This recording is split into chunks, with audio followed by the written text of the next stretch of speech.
So the Niners take the field. How could you not want to be part of it?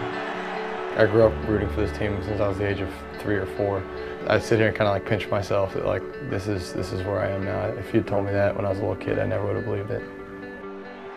Shayne Skov was not the first kid to eventually play for his favorite team when he grew up.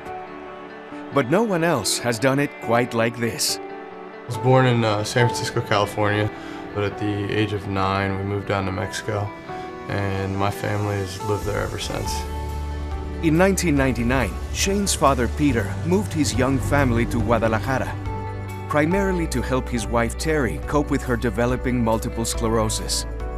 But there were cultural considerations as well. So I have these half black, half white kids. I wanted to give them a unique experience where they weren't half black and half white. They were just American. As a kid, adjusting to a new culture was tricky at first. I started off speaking with my hands, probably in like just broken English and Spanish.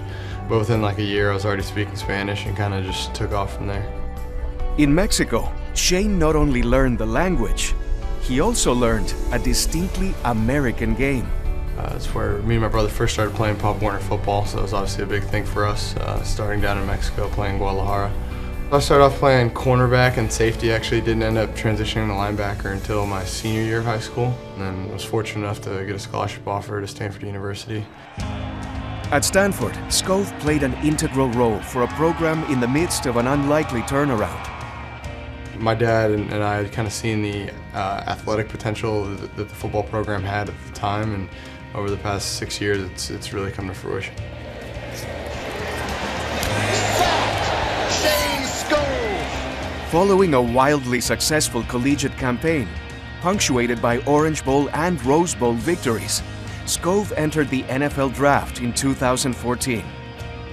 But his personal road took another detour when the third-team All-American went undrafted. When the path to get to what you want becomes more difficult, it hardens you to a degree. And it also ensures that you kind of take each day and each opportunity at its fullest. In 2015, the resilient Skov worked his way onto the roster of his childhood team, fulfilling an ambition 2 decades and 2 countries in the making.